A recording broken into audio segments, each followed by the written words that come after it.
देखिए, दौलतमंद होने का हक हम सबको है। अगर कहा जाए, आपका अमीर बनने का मूलभूत अधिकार है। आप इस दुनिया में समृद्ध जीवन जीने और प्रसन्न, स्वस्थ तथा स्वतंत्र रहने के लिए आए हैं। इसलिए आपके पास उतना पैसा होना चाहिए जितने की जरूरत आपको पूर्ण, सुखी और समृद्ध जीवन जीने के लिए होगी। आप इस दुनिया में विकास करने, बड़े बनने और स्वयं को आध्यात्मिक, मानसिक और भौतिक रूप से प्रकट करने के लिए आए हैं। आपको अपनी सभी संभावनाओं का पूरा विकास करने और आत्मा अभिव्यक्ति का असंदिग्ध अधिकार है। इसका एक महत्वपूर्ण पहलू सौंदर्य और आराम की जिंदगी जीना है, किंतु यह आप पर निर्भर करता है कि इसे आप कैसे जीते हैं। जब भी आप अपने अवचेतन मन की मदद से अमीरी का आनंद ले सकते हैं, तो फिर तंगी में क्यों रहा जाए। इस अध्याय में आप पैसों से दोस्ती करना सीखेंगे। जब आप ऐसा कर लेते हैं, तो आपके पास अपनी जरूरत का सारा पैसा होगा और जरूरत से भी ज्यादा पैसा हो सकता है। अमीर बनने की अपनी इच्छा के बारे में किसी की भी बातों से शंकालु या फिर शर्मिंदा महसूस ना करें। गहनतम स्तर पर अपनी इच्छा पूर्ण, प्रसन्न और अद्भुत जीवन जीने की इच्छा है। यह पूरे ब्रह्मांड की इच्छा है। यह ना तो सिर्फ अच्छी है बल्कि आदर्श भी है। पैसा एक विनिमय का प्रतीक है। आपके लिए यह ना सिर्फ कमी से आजादी का प्रतीक है, बल्कि सुंदरता, परिष्कार, प्रचुरता और विलासिता का भी प्रतीक है। यह किसी भी राष्ट्र की आर्थिक सेहत का प्रतीक है। अगर रक्त आपके शरीर में मुक्त रूप से प्रवाहित होता है, तो आप शारीरिक दृष्टि से स्वस्थ हैं।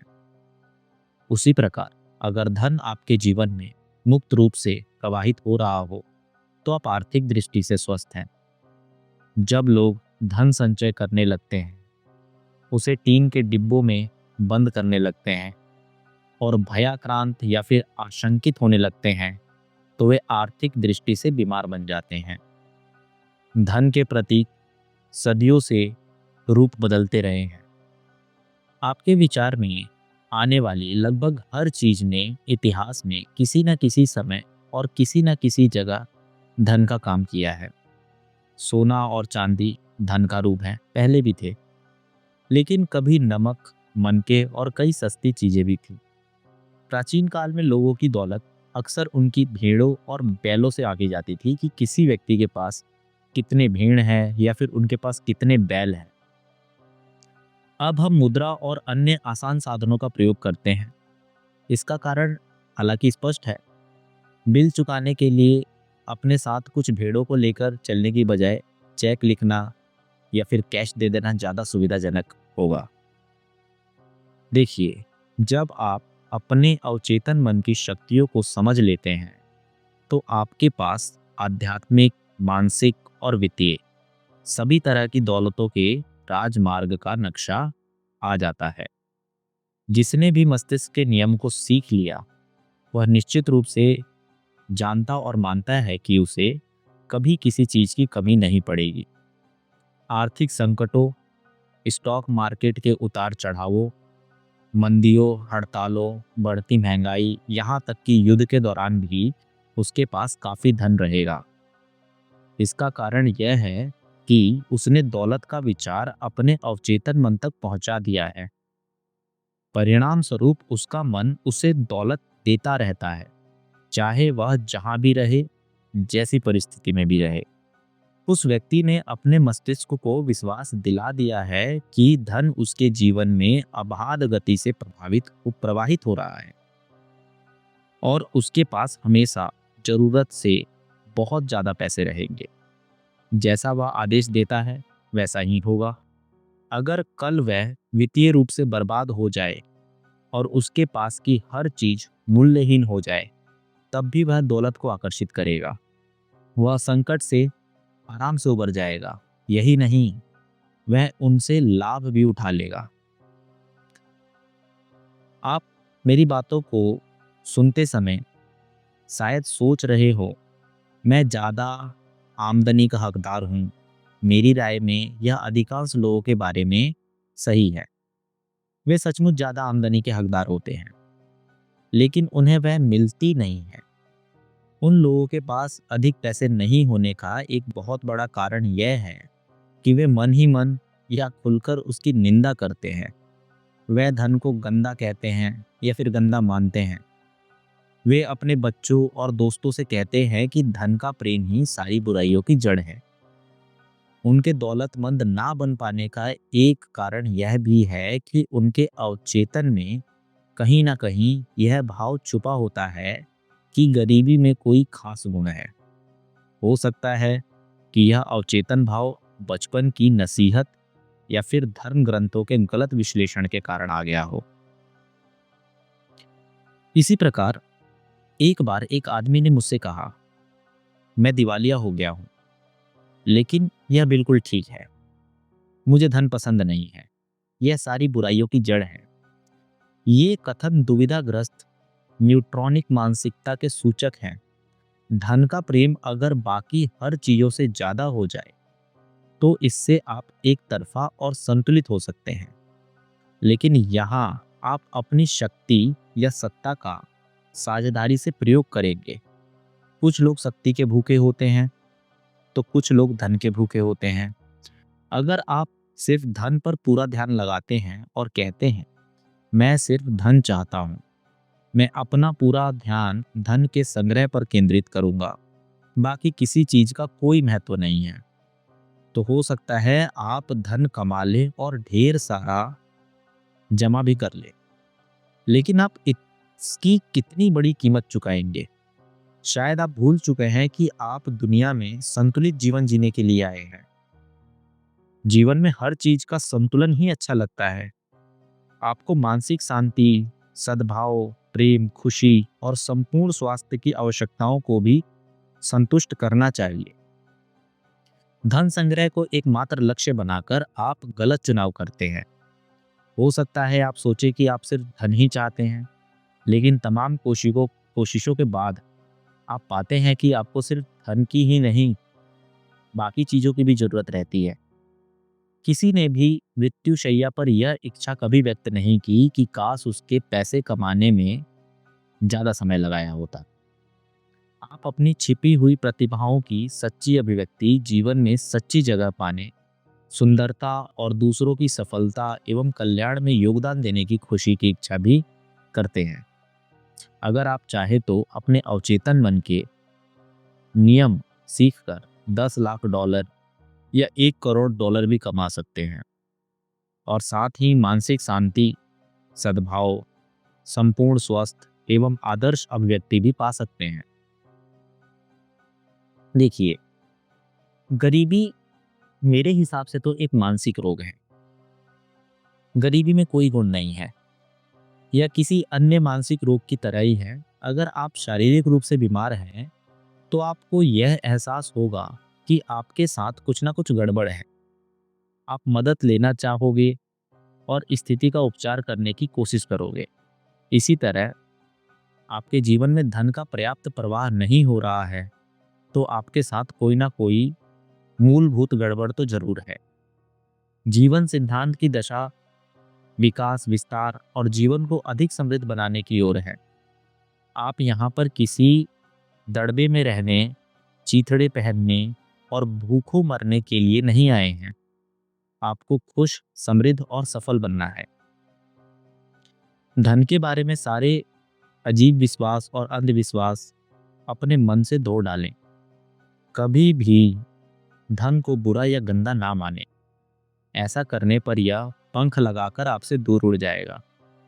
याद रखें, आप जिसकी बुराई करते हैं उसे खो देते हैं। आप जिसकी आलोचना करते हैं उसे आकर्षित नहीं कर सकते।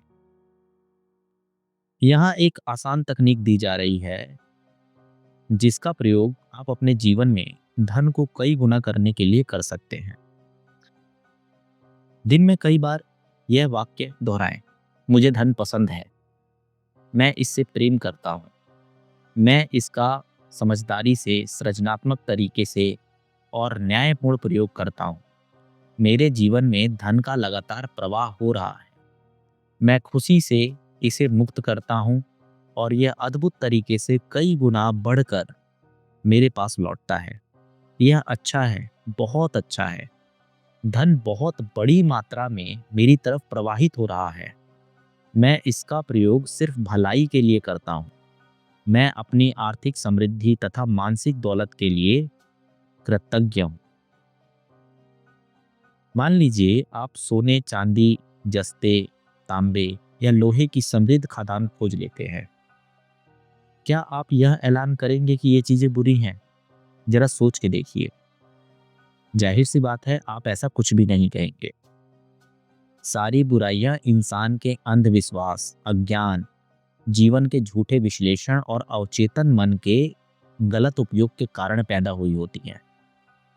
क्योंकि धन सिर्फ एक प्रतीक है, इसलिए हम लेन देन के साधन के रूप में उतनी ही आसानी से जस्ते या टीन या किसी अन्य धातु का इस्तेमाल कर सकते हैं, जिस प्रकार हम आज नोटों का प्रयोग कर रहे हैं, सिक्कों का प्रयोग कर रहे हैं। 20वीं सदी में अमेरिकी सिक्के डाइम और क्वार्टर चांदी से बनते थे। उनमें 10 या 25 सेंट मूल्य की चांदी होती थी। फिर सरकार उन्हें ज्यादा सस्ती धातुओं से बनाने लगी। इसके बाद भी क्वार्टर का मूल्य 25 सेंट ही रहा, हालांकि इसकी धातु का मूल्य इससे कम था। कोई भी भौतिक शास्त्री आपको बता देगा कि एक धातु और दूसरी धातु के बीच इकलौता अंतर इसके परमाणुओं में प्रारंभिक कणों के प्रकार और संख्या क्या है। किसी धातु के टुकड़े पर कणों की धारा छोड़कर आप इसे दूसरी धातु में बदल सकते हैं। आधुनिक वैज्ञानिकों ने सस्ती धातुओं को सोने में बदलने का सपना देखा था, लेकिन उससे क्या सोना जस्ते से ज्यादा गुणवान या बुरा नहीं है। ये तो भिन्न धातुएं हैं जिनके गुण भिन्न भिन्न हैं। लंबे इतिहास के कारण ही सोने को खास कीमती समझा जाता है। यही वजह है कि लोग इससे जस्ते से ज्यादा प्रेम या नफरत करते हैं। देखिए, कई साल पहले मैं ऑस्ट्रेलिया में एक युवक से मिला। उसने मुझे बताया कि उसने डॉक्टर बनने का सपना देखा था। वह विज्ञान की क्लास में गया। उसका प्रदर्शन वहां बहुत अच्छा था, लेकिन मेडिकल कॉलेज का खर्चा उठाना उसके बूते से बाहर था। उसके माता पिता मर चुके थे। अपना पेट पालने के लिए उसने स्थानीय अस्पताल में डॉक्टरों के ऑफिस की सफाई की। मैंने उसे बताया कि जमीन में बोया गया बीज अपनी तरफ हर उस चीज को आकर्षित करता है जिसकी उसे सही तरीके से उगने में जरूरत होती है। उसे बीज से सबक लेना था और अपने अवचेतन मन में अपेक्षित विचारों का बीज बोना था। हर रात सोने से पहले वह युवक एक मेडिकल डिप्लोमा सर्टिफिकेट की तस्वीर देखता था, जिसमें उसका नाम बड़े बड़े अक्षरों में लिखा रहता था। उसे डिप्लोमा की स्पष्ट व विस्तृत तस्वीर देखने में जरा भी मुश्किल नहीं हुई। वह दिन में डॉक्टरों के ऑफिसों में दीवारों पर टंगे फ्रेम किए हुए डिप्लोमा की धूल साफ करके उन्हें चमकाता था। उनकी सफाई करते समय वह उन्हें गौर से देखा करता था। लगभग 4 महीने तक हर रात वह तस्वीर वाली तकनीक आजमाता रहा। फिर जिस डॉक्टर के ऑफिस की वह सफाई करता था, उसने उससे पूछा कि क्या वह उसका सहयोगी बनेगा। डॉक्टर ने उसे एक प्रशिक्षण कार्यक्रम में भेजने का खर्च उठाया, जहां उसने चिकित्सा संबंधी बहुत सारी योग्यताएं सीखी। इसके बाद डॉक्टर ने उसे अपना सहयोगी बना लिया। वह उस युवक की प्रतिभा और संकल्प से इतना प्रभावित हुआ कि उसने उसे बाद में मेडिकल कॉलेज भेजने में भी मदद की। आज वह युवक मॉन्ट्रियल, कनाडा में एक शीर्षस्थ डॉक्टर है, यानी कि वो एक सीनियर डॉक्टर है। उस युवक को सफलता इसलिए मिली क्योंकि उसने आकर्षण का नियम सीख लिया था। उसने यह जान लिया कि अपने अवचेतन मन का सही तरीके से प्रयोग कैसे करना है। इसमें युगों पुराना वह नियम शामिल है जो कहता है, अंत को स्पष्ट रूप से देखने के बाद आप उस अंत की प्राप्ति के साधन की इच्छा करते हैं। इस मामले में अंत डॉक्टर बनना था। वह डॉक्टर बनने की कल्पना कर सकता था, उसकी तस्वीर देख सकता था, और उसकी वास्तविकता महसूस कर सकता था। वह इस विचार के साथ जिया, उसने इसे बनाए रखा, पोषण दिया और इस चीज से प्रेम किया। आखिरकार तस्वीर देखने के कारण यह विचार उसके अवचेतन मन की परतों में भेद कर पहुंच गया। यह विश्वास बन गया। उस विश्वास ने उसकी ओर हर उस चीज को आकर्षित किया जो उसके सपनों को सच्चाई में बदलने के लिए जरूरी थी। मान लीजिए कि आप किसी बड़ी कंपनी में काम करते हैं। आपको लगता है कि आपको कम वेतन मिलता है। आप इस बात से चिढ़ते हैं कि बॉस आपको महत्व नहीं देते हैं। आप सोचते हैं कि आप ज़्यादा वेतन और ज़्यादा अटेंशन के काबिल हैं। अपने बॉस के प्रति मानसिक विरोध रखकर आप अवचेतन रूप से उस कंपनी से अपने बंधन तोड़ रहे हैं। आप एक प्रक्रिया शुरू कर रहे हैं। नतीजा यह होगा कि एक दिन बॉस आपसे कहेगा, हमें आपको निकालना पड़ेगा। सच तो यह है कि एक तरह से आपने ही खुद को अपने आप को निकलवाया है। बॉस तो सिर्फ एक साधन के रूप में काम कर रहा है, जिससे अपनी ही नकारात्मक मानसिक अवस्था की पुष्टि हुई है। यह क्रिया और प्रतिक्रिया के नियम का एक उदाहरण मात्र है। क्रिया आपका विचार है और प्रतिक्रिया आपके अवचेतन मन की है। समय समय पर आपने शायद किसी को कहते सुना होगा, जो खूब पैसा कमाता है वह हमेशा बदमाश होता है। इस तरह से बोलने और सोचने वाला आमतौर पर वित्तीय बीमारी का शिकार होता है। शायद वह अपने पुराने दोस्तों के प्रति ईर्ष्यालु हो, जो ज्यादा सफल और दौलतमंद बन गए हैं। अगर ऐसा है तो वह अपनी मुश्किलें खुद पैदा कर रहा है। उन दोस्तों के बारे में नकारात्मक विचार रखकर और उनकी दौलत की निंदा करके वह धन और समृद्धि को स्वयं से दूर कर रहा है। क्या आप किसी ऐसे व्यक्ति के पास रुकना पसंद करेंगे जो अपनी निंदा करता हो? जाहिर है कि नहीं। और धन व समृद्धि भी ऐसा नहीं करेगी। वह व्यक्ति उसी चीज को दूर भगा रहा है जिसके लिए वह प्रार्थना कर रहा है। वह दो विरोधी प्रार्थनाएं कर रहा है। एक तरफ तो वह कह रहा है कि मैं चाहता हूं कि अब दौलत मेरी ओर प्रवाहित हो, लेकिन अगली ही सांस में वह यह कह रहा है, उस आदमी की दौलत से मैं शुद्ध हूं। वह विरोध गरीबी और दुख की राह का सूचक है। यह ध्यान रखें कि आप दूसरे व्यक्ति की दौलत पर हमेशा खुश रहें। अगर आप निवेश संबंधी मार्गदर्शन चाहते हैं या अपने शेयर और बॉन्ड्स के बारे में चिंतित हैं, तो धीरे से दावा करें, असीमित बुद्धि मेरे सभी वित्तीय मामलों को नियंत्रित करती है और उनकी निगरानी करती है। मैं जो भी करूंगा समृद्ध होगा। अगर आप इसे बार बार पूरी आस्था और पूरे विश्वास से कहते हैं, तो आप पाएंगे कि आपका अवचेतन मन समझदारी भरे निवेशों की ओर उन्हें मार्गदर्शन देगा। यही नहीं, आपका नुकसान भी नहीं होने देगा, क्योंकि नुकसान होने से पहले ही आपको जोखिम भरे शेयरों को बेचने का संदेश मिल जाएगा। बड़े स्टोरों में पहरेदारों और जासूसों को रखा जाता है ताकि वे सामान चुराने वालों को रोक सके। प्रत्येक दिन वे कुछ लोगों को चोरी करते हुए पकड़ते हैं। इस तरह की चोरी करने वाले अभाव और सीमा के मानसिक माहौल में जीते हैं। दूसरे से चुराने की कोशिश में वे अपनी ही शांति, श्रद्धा, आस्था, ईमानदारी, सद्भावना और विश्वास को चूर चूर कर चुके होते हैं। यही नहीं, इससे उनके अवचेतन मन में जो संदेश जाता है, उससे उनका बहुत नुकसान होता है। चरित्र, छवि, सामाजिक प्रतिष्ठा और मानसिक शांति, सब कुछ का नुकसान। ये लोग यह नहीं समझते हैं कि उनका दिमाग कैसे काम करता है। उन्हें आपूर्ति के स्रोत में आस्था नहीं होती है। अगर वे मानसिक रूप से अपने अवचेतन मन की शक्तियों का आह्वान करें और यह दावा करें कि उनकी सच्ची अभिव्यक्ति हो रही है, तो उन्हें सफलता और समृद्धि मिलेगी। फिर ईमानदारी, अखंडता और लगन से वे खुद को और समाज को लाभ पहुंचा सकते हैं।